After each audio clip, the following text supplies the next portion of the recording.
So, welcome everybody to our next session. Uh, Dr. Talitha Washington, uh, she is going to talk about us amazing things, mathematics, and everything related with mathematics and society. So I'm just going to give a little bio what she has been doing. Well, it's a lot of things, but I'm so glad that I can, say that. So Dr. Talitha Washington is a professor of mathematics at the Atlanta University and the inaugural director of Atlanta University Center Data Science Initiative. The initiative facilitates and coordinates data science research, activities, and program across 4 HBCUs: Clark Atlanta University, Morehouse College, Morehouse School of Medicine, and Spelman College. The initiative is also developing additional data science program in coordination with other MSIs to diversify the data science workforce. Most recently, Dr. Washington was a program director at the National Science Foundation, NSF, in the Convergence Accelerator, and she was instrumental in building and establishing NSF first HSS program. She's a fellow of the American Mathematical Association and the Association for Women in Mathematics. More recently, she got elected as president of the Association of Women in Mathematics. So thank you for being here. Well, it's all yours, the audience. Thank you so much for that kind introduction. Appreciate it. So I'm just going to share my screen here. So thank you all for the organizers for having me here today. One day we'll be back in person and be in New Orleans for real, right? My kid is right up the road at Xavier, so yeah, I'll be in town here and there. So today I'll just be talking about just sharing some thoughts about excelling in the mathematical community. And you can feel free to put questions in the chat as I'm talking, if you'd like.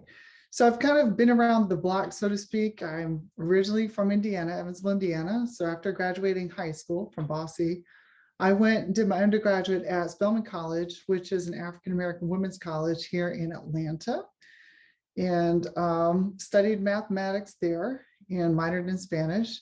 Then went on to the University of Connecticut for the master's and PhD, where I did applied mathematics, classical applied mathematics, differential equations, partial differential equations, and fund analysis stuff. Duke University, I did a postdoc there and looked at mathematical biology problems, and then spent a couple of years at the College of New Rochelle, which is right outside New York City, as an assistant professor, and it was a little expensive. So moved back home, University of Evansville, which is in Indiana, and earned tenure and promotion there. Then right after doing that, I got sequestered to DC area to Howard University, which is a historically Black university in the nation's capital. And Kamala Harris is our nation's vice president, is a graduate of Howard. So I was a professor there and also was a program director at the National Science Foundation. And then I kind of came back to Atlanta as the inaugural director of the Atlanta University Center Data Science Initiative. And I'm also a professor of mathematics at Clark Atlanta University. So I grew up, and you can see it here. This is Evansville, Indiana. It's a town, it's right on the Ohio River. It's maybe about 150,000, 200,000 people, depending on how you count, sort of thing. And that's me as a baby, beautiful there. And so this is me in high school. You never know. I always say you never know from where you start and where you end up. So this is one of those Christmas dances. We call them Tolo dances back in the day. So I went with a friend of mine, Philip Lawrence, and I ended up being a math professor, and he ended up on stage with Bruno Mars with the Super Bowl. So don't limit your possibilities. You just never know where you'll end up in life. As I said, I did my undergrad at Spelman College. I originally came in as an engineering major because I'm from Indiana. A lot of people did engineering. But when I came in, I learned it was a 3-2 program, 3 years at Spelman, 2 years at tech school. And I was like, oh, 5 years is so long for my life. So I switched it to a STEM major that didn't have a lab because I thought labs took up a lot of time. My process was kind of weird. I ended up being a math major because, all the other STEM disciplines, they have labs. And before coming into college, I did a study abroad in Costa Rica in Juan Venias, where I did a foreign exchange through AFS, lived with the family. So I came in and tested out all of the first couple of years of Spanish and did a Spanish minor, and also did a semester in Mexico, where I took probability statistics and linear algebra at La Universidad Autónoma de Guadalajara. It's in the state of Jalisco. Guadalajara is like the second largest city in Mexico. So that was a lot of fun. And luckily, I had professors there who kind of pulled me by the ear and had me do research, paid research, which is also cool. This is me on the right-hand side, where I presented on the stability of difference equations at one of our science days. Ironically, later on in life, difference equations, well, it's kind of popular technique when you're trying to discretize differential equations, either partial or ordinary differential equations. Then you could toss them in the computer and do some fun stuff there. So what I did as an undergrad really did form a nice foundation for what I did later. Also played in the band, so it was a good time. My first year at Spelman, though, is always like a rocky road. I actually tested into pre-cal 2, even though I had calculus. I was like, wait, what happened? And then my second semester, my first year, I took like a proofwriting class, Foundations of Math, and it was hard.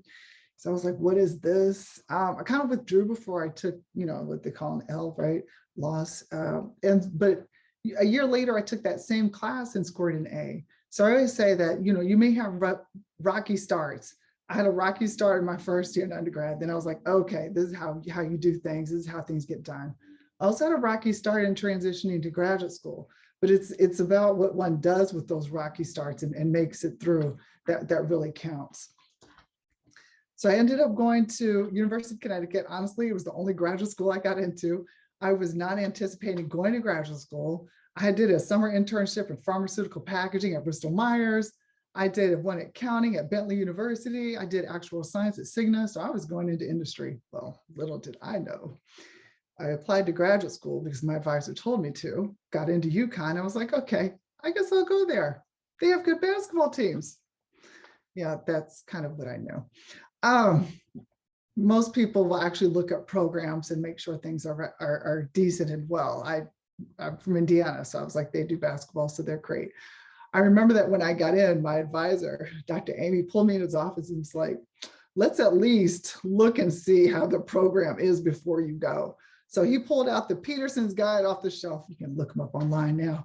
But he pulled out the book, literal book. It's like phone books are kind of obsolete now.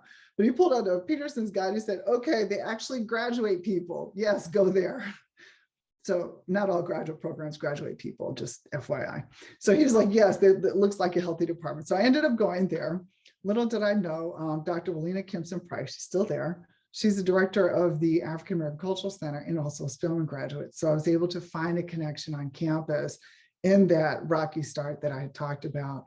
My main advisor is Dr. Choi in conducting research. And then I also had like a mentor, Dr. McKenna.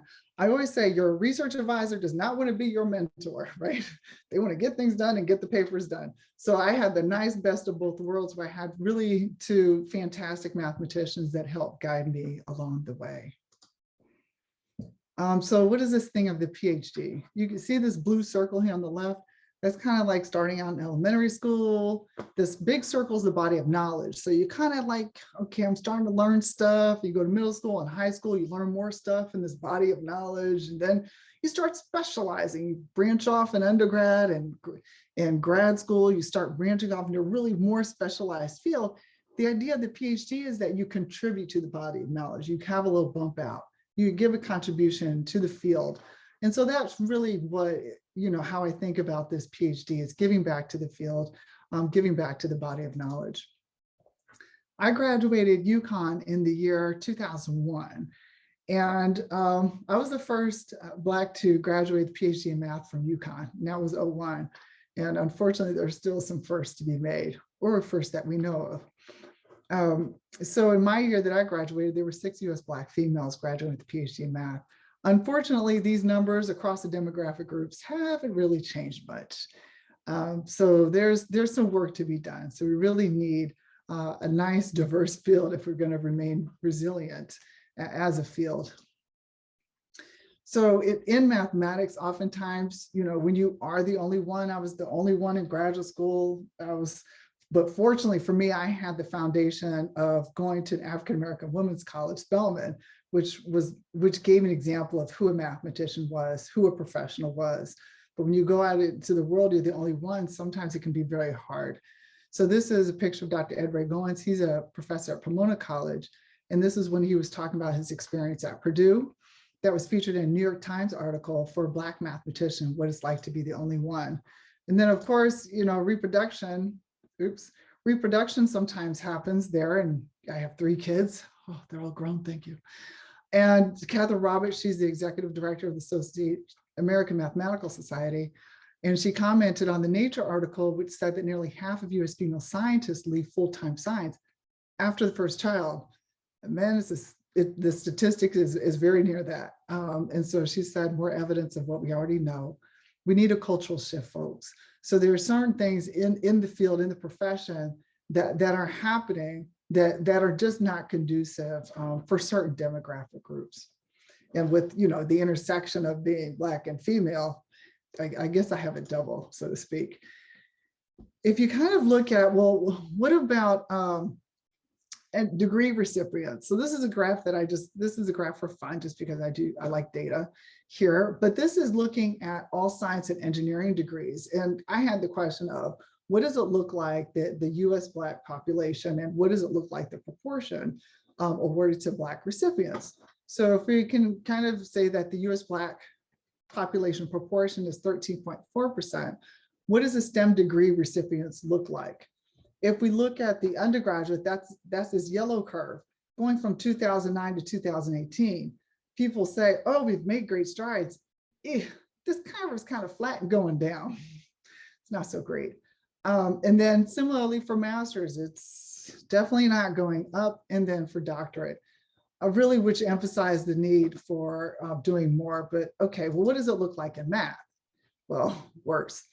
In math, if we look at the undergraduate, the proportion awarded to Black recipients, it's going down in mathematics. And for me, that's a problem, because we really need all hands at the table engaged in math. And that's saying something that, well, okay, I'll just put it that way. It's saying something and end it there. And then if we look at the doctorate recipients, it's also low. So some of the things, so these things really make me ponder and think about, well, what's going on and how do we equip people to persevere in the field? So this is an article I wrote with a colleague of mine, Vernon Morris. He's a part of the American Meteorological Society and I'm American Math Society. We co-wrote this, it appeared in the AMS notices, and we talked about this whole, how do we equip the young professionals? What must this modern scientist of color to persist in a STEM career? Because we're looking at these graphs, we're seeing this data, this downward decline. What can we do about it? Both on his side, he's an atmospheric scientist / chemist, and then I'm a mathematician. And some of the things that we ponder was that some of the younger generations grew up with Barack Obama, Kamala Harris, and many believe in a meritocracy myth that if we perform the same, the reward will also be the same, which is not often true in the math profession, unfortunately. In the battlefield of overt racism may be foreign and hence may be ill-equipped to tolerate racially hostile environments. So it really is just, what can we do to equip young folks, to equip others to really persist in the STEM career? So, how did I get into this thing of data science? Well, really, I got into data science by my students. They kind of pulled me by the ear. I was like, Dr. Washington, let's do some data science and have fun here and do this stuff. So, I like new things. I like exploring new topics. I'm an applied mathematician. So I was like, let's do it. So I've run workshops, I've participated in workshops, attended conferences. I've led, and I started out by leading independent study with a few students, and then it grew to a topics course, which grew to a course, which, it just kind of snowballs it. And for me, data science is one of those things that's just kind of fun. You have this set of information. How can you make sense of this set of information? What value add can you make of it? When I was at NSF, I led the IU's, it's Improving Undergraduate STEM Education, Data Science Program portfolio. And I was also in the NSF Convergence Accelerator, converging different disciplines to solve problems of societal interest. So, and my students tend to go off into either computer science or data science. Bizarre. My student here, Shea Adekanya, he actually ended up going to JP Morgan working in cyber.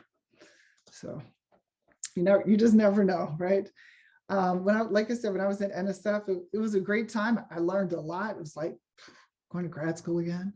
While I was there, as my awesome introducer said, I was instrumental in building their first Hispanic Serving Institutions program, which is not some, people don't come into NSF for rotate. So I was a rotator. So I rotate in and then rotate out after, 1 to 4 years, right? And so usually a person is not given that level of responsibility, but it just kind of one thing led to another. I like to read, I like to work hard and just kind of figure these things out. And so that, in my mind, the mathematical problem was, how do we position Hispanic serving institutions to do this thing of STEM education in these fantastic, diverse student environments? So that was the nature of the program. And so that was a great time. And then also working on the research directorate side with the Convergence Accelerator. It was a lot of fun. I got called to come down to Atlanta, be the inaugural director. And when I first came, I was like, well, hey, how am I supposed to do that? Right? I was a student all over again. What is this? What is that? How is this supposed to be done? And the answer was always, this is what we hired you for. I was like, oh, okay. So the motto we like to say here is, I'll find a way or make one. That's the motto of Atlanta University. So you just kind of figure it out. The solutions aren't always known, and sometimes you never get to it, but hey, maybe something close. So I work across 4 HBCUs. So Clark Atlanta University, Morehouse School of Medicine, Spelman College, and Morehouse College.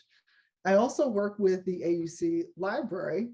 I live in a consortium, and we also have other funders. Our seed funder is United Health Group. So I always say that everybody tells me what to do and how to do it. And so life is great. I have solid lines to 4 provosts, dotted lines to 4 presidents. So that's it. It's an interesting nexus to be at a position of, how can I help equip the institutions to do this thing of data science, both at the research and in the education domains? So in thinking, how do we position and build this? I really position it on the strength of our students. So on the right-hand side, that's the young Julian Bond, who was the vice chair of SNCC, and he was a student leader, civil rights leader back in the day. And also back in 1960, students of our colleges in the Atlanta University Center, they actually challenged segregation and had an appeal for human rights, and they had demonstrations. So our students, Martin Luther King is a graduate, Stacey Abrams, I could go on. We have a rich history of having students that are really socially aware, they understand, and they're advocates for civil rights for everyone. So we really build our data science initiative on the strengths of our students. One of our former faculty members is W.B. Du Bois, who was a professor of history, sociology, and economics at Atlanta University, we'll say back in the day. He was very, well, if you haven't read his work, read his work. He was very, maybe ahead of his time, and very outspoken and very blunt. I love that about him. We'll just say that cancel culture just wasn't started yesterday. So, he also had his haters and things, but he did some monumental work in visualizations. And on the right-hand side is his book. You can get it on Amazon. It's great. Visualizing Black America, where he would take data sets and then he would make these visualizations. On the right-hand side, that's the Du Bois spirals, where he's looking at what is the household value of Negroes over time, or Blacks. Back in the day, they said Negroes, change up the word there. So like you can see initially the household value was smaller, and then as time went on, the household value got longer, and it went into the spiral. And he kind of gives a tongue-in-cheek remark saying, not with the help of the government. So he really used these visualizations to tell the story. Here are just a couple more examples of what he did. On the left-hand side, this is proportion of free men and slaves among, quote, American Negroes.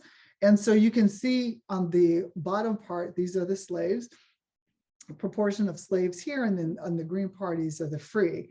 And then of course we see 1860, it tends to drop off. So he's creating these visuals by hand here. And on the right-hand side, you have looking at the population of Blacks in the United States, that proportion going from 1800 to 1830, 60, and then 1890 to give people that visual. So you see map, right, just of what this proportion looks like. So again, we rest our data science initiative on the strengths of our students advocating for civil rights, and also on Du Bois telling the story of African Americans in society and making sure that we really bring light to inequity so we can address and resolve, make things better. So our purpose really is to leverage our history and all to support data science research and teaching with an intent to address social justice for Black lives. And also another aspect that we would like to do is we want to diversify the field of data science. There's a big demand for workers skilled in data science. They call it a data capable workforce. It's kind of the thing that, you know, everybody should, well, in theory, it'd be great if everybody could read, write, you know, the 3 R's, read, write, do arithmetic. Now it's also handling of data in some sort of meaningful way. And that's really across the disciplines. And so if we look here at the graphs, the employer demand for those skilled in data science outstrips the student supply of data science. And then if we look at diversity, about 4% of African Americans are in the data science working field. So it's an underrepresentation. So we're looking to build not only opportunities for students here in the AUC, but also with other HBCUs and other institutions as well, resting on the strength of HBCUs in disproportionately graduating Black students with STEM degrees. So HBCUs graduate 24% of Black students with STEM degrees, even though they only enroll 10% of all Black students. And they're the institution of origin of almost 30% of Black graduates in STEM doctoral programs, right? Even though HBCUs only make up 3% of institutions of higher education. You know, when I go to math conferences, majority of the other mathematicians, they did graduate from HBCUs. So we're resting on that. Some people call it that secret sauce of preparing students to go on and be successful. So our 2 goals really are to develop talent and to create new knowledge. And we do that through our curriculum, research, and engagement. And I'll just share a couple of things that we're working on. We're building a AUC data science minor that would be at Clark, Atlanta, Morehouse, and Spelman. They have undergraduate degree programs, and the minor aims to prepare students to obtain, process, analyze, and present complex data, including data related to the African diaspora. So we want to have that social bent to it, using data for social good. We also have culturally relevant data science courses. We have a data in the African diaspora course. We piloted out last year, and now is an actual course at Morehouse College offered this semester, where you look at, it's a 0 prereq course, looking at data science, getting an introduction to data science thinking, but looking at the context of at Morehouse, they're looking at data sets related to African-American males. And what does that look like? And you can think about the ethics, the bias, the social justice, and all those aspects. Really excited about that course. We also have professors that just do it as a natural avenue. On the right-hand side, that's Professor Nathan Alexander at Morehouse, where when he taught in his basic statistics class, he talked about the work of Du Bois at Atlanta University to do this thing of data science. So not just here's a random data set and go do a histogram or whatever it is.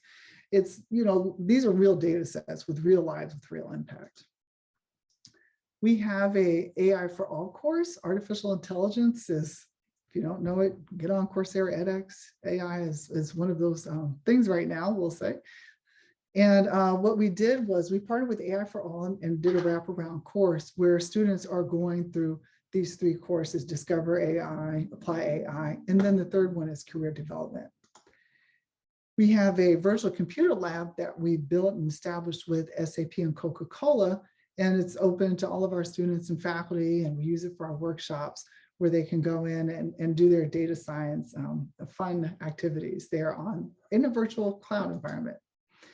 We, like to, even though we're we're all about students, we have to equip the faculty so that they can also work with the students and also produce the research.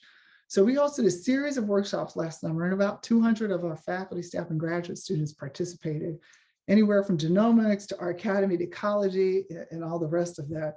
And it was well attended, and we're hoping that that will then translate into courses, translate into research. We also have many grant awards for our faculty to develop either curriculum like minors, majors, courses, or research. So that was a lot of fun. We have summer programs here for students. One's at Clark Atlanta. It's where students can research a project in data science. And then hopefully, maybe if NSF, okay, I didn't say this, but if NSF presses the button, we'll have an REU in data science and chemistry. So if you have an interest in that, let me know. And then we also have at Morehouse School of Medicine, a health data science and a bridge program in biotechnology and bioentrepreneurship.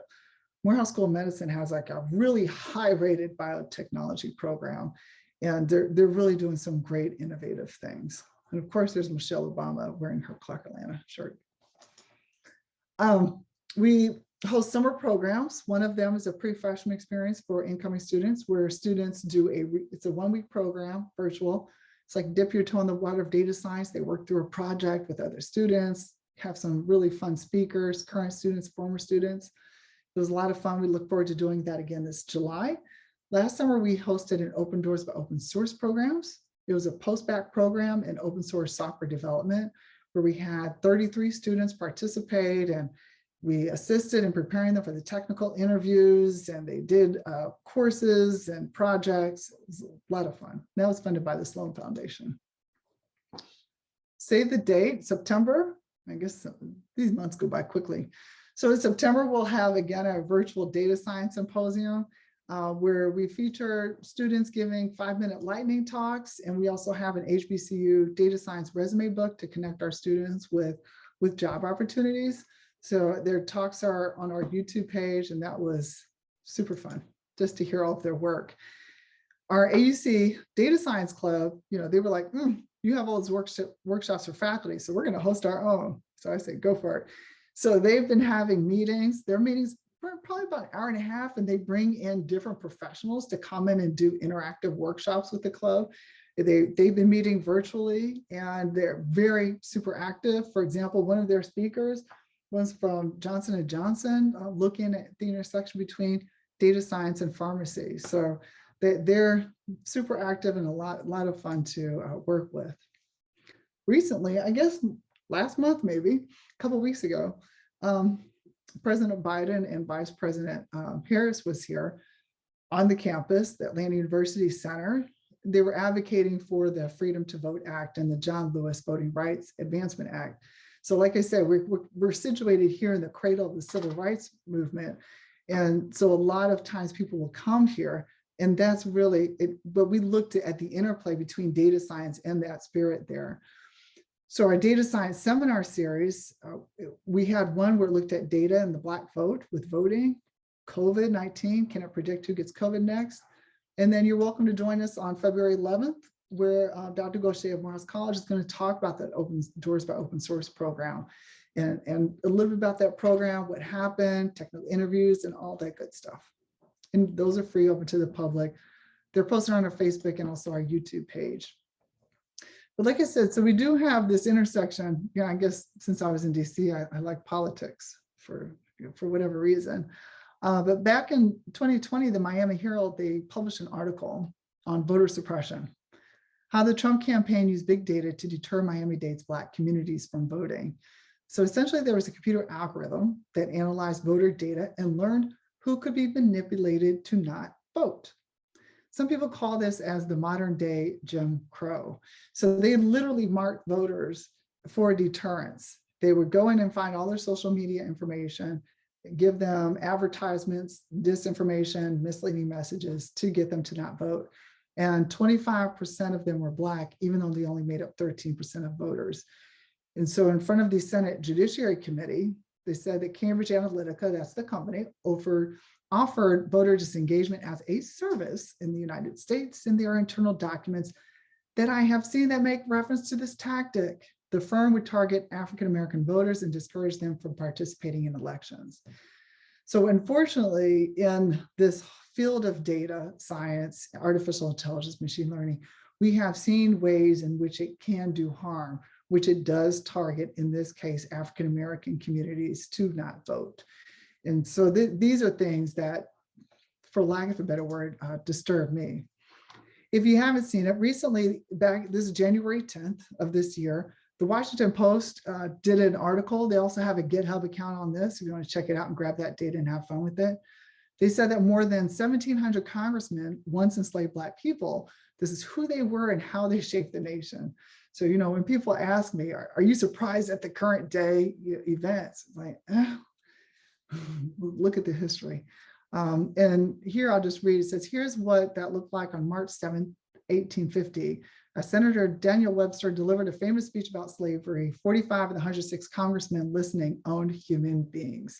And so they did this whole data visualization, data gathering of all these Congress people. So I would definitely say, check it out. It's a really interesting article. And like I said, they have the information available on their GitHub. Another article that came out not too long ago from the New York Times. This was on the Tulsa Race Massacre of 1921. And so this killed hundreds of residents in Tulsa, Oklahoma, and burned more than 1,250 homes and erased years of Black success in Tulsa, Oklahoma. So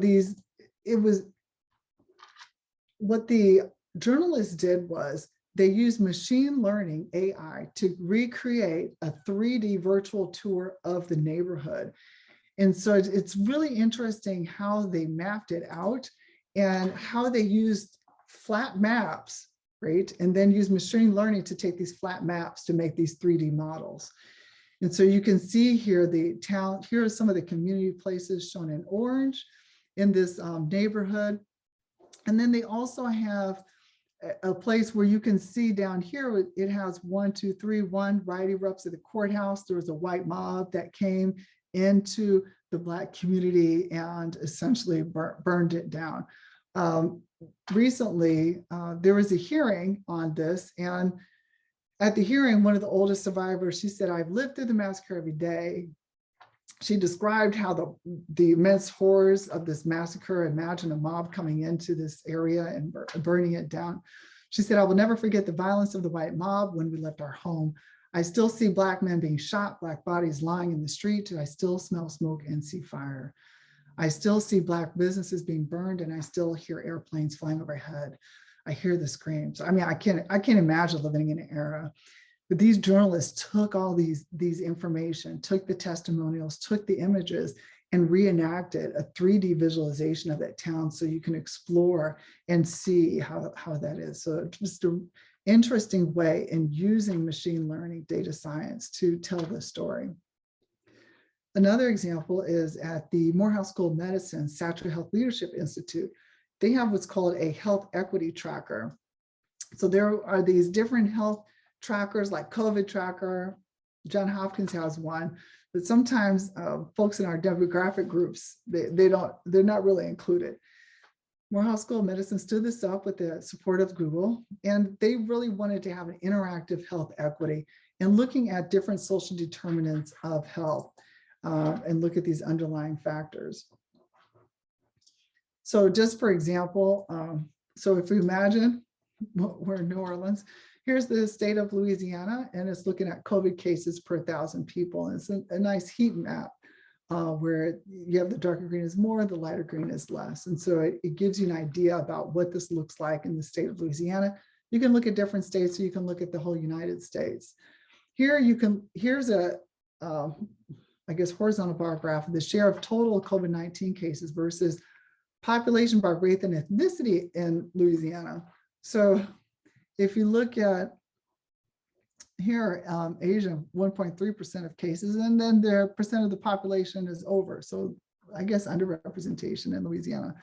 And then for Blacks, there are 35.6% of cases, which is greater than the percentage of Blacks in the population.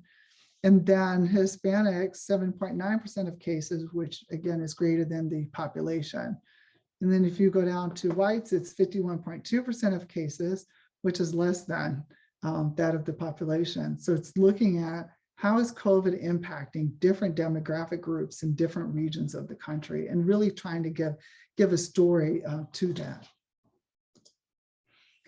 So if you want to know more about the New York Times article and also the Health Equity Tracker and other things as well, you're welcome to come to our W.B. Du Bois Data Science Symposium.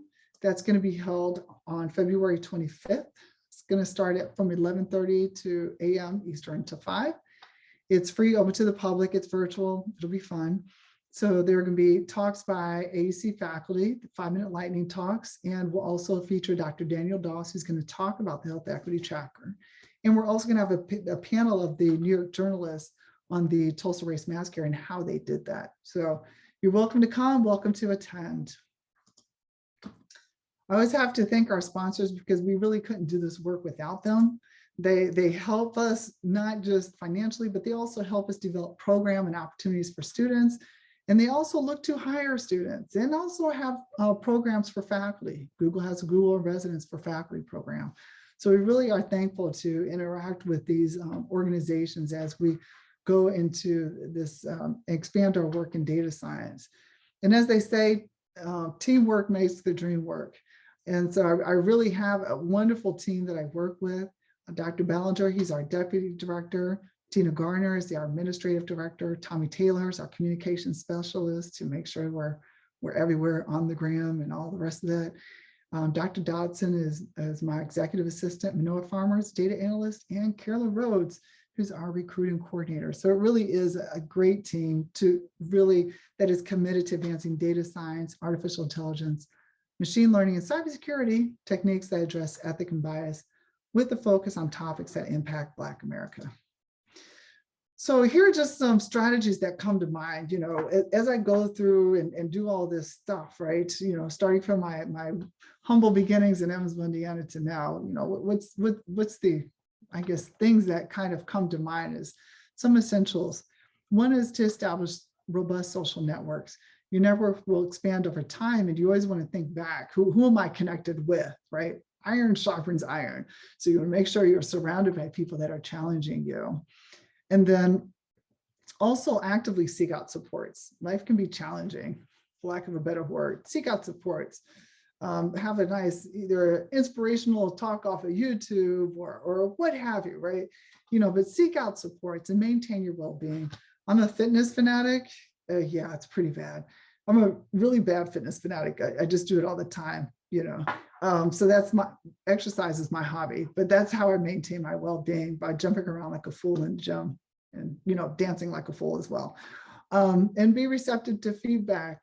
Sometimes feedback is like, ooh, that hurts, but ooh, I really need to know that, because we can't address what we don't acknowledge or even know. We don't know what we don't know. And then work through failure. I fail a lot. Face plant, really good at that. But it's about getting off of that face plant and getting up and moving forward. And, I get things wrong a lot, but I look at it in the way of, as long as I don't get that thing wrong multiple times, it's all good, right? So learning from mistakes and persevering and working through them. And then voices that advocate for diversity and inclusion should not always come from you. So it can't just be me, it has to be other people. And how can I help position other people in either doing data science or just being the best them that they are. So, and also to stay curious, but what is that? How does that work? That helps with a lot. So what are different career areas in math and data science or STEM? Here are just a couple that come to mind here. Some people go into academia. That's kind of what I went into. I had no intentions, just happened that way. And then there's in academia, you could do research. Some people don't even teach, they just do research. You could do teaching, administration. I've kind of moved from, I don't know, I guess I started off as a teaching institution, then research institution. Now I'm in administration. So I guess I've hit all three prongs there, kind of weird. Or the private sector, research and development, consulting, investment finance, intellectual property, writing, journalism, it's big now, editing, publishing, sales, or government nonprofit, patents, scientific regulation, public policy, bioethics. So there's a lot of opportunities out there and a lot of different career opportunities available. And you just kind of, what do they say? Hustle hard or go home, right? Just hustle and find them and make them work there. Fortunately, in the math community, I've been blessed to be around a bunch of amazing people. On the upper left, I had a governess. That was before they became a Congress of the Mathematical Association of America. So I'm having a meeting there, taking a silly selfie, sitting in the back of the room. Like I said, I was at NSF. I'm also here. I was at SACNA, Society of the Advancement of Chicanos, Hispanics, and Native Americans in Science. I was part of their leadership program, loved it. Down here in the lower right, this is hanging out with the Science Policy Committee with the American Math Society. So that was fun there. And then this is with the Association for Women in Mathematics student group in Maryland. And then on the left-hand side, this is with the National Association of Mathematicians. So I, as a professional and as a student, I enjoyed hanging out with these math professional societies and just being around other people that either did math and also did other things. And, you know, when I go back to these conferences, you know, you go back year after year and people become some sort of weird extended math family, you know, it's almost like a math family reunion in certain respects and catching up. So it's fun. I found it a fun community to be in, to grow in. And, you know, at the end of the day, when you're making your way, I always, you know, default to Congresswoman Shirley Chisholm, who said, if they don't give you a seat at the table, bring a folding chair. So make it work, make your stand. You know, you don't have to be a jerk about it, but sometimes you just have to create your own place. So I'll just leave you with Martin Luther King here. He said, the choice is ours. And although we might prefer it otherwise, we must choose this in this crucial moment of human history. So we are faced every day with important choices. Should I brush my teeth? Should I do that? Should I go the extra mile? Should I just take a step back and do some self-care? So we just have to make choices as far as what we do, and the little choices add up to big rewards. So I wish you all the best of luck in your mathematical and all of your endeavors. And I think at this point, we turn it over for some Q&A.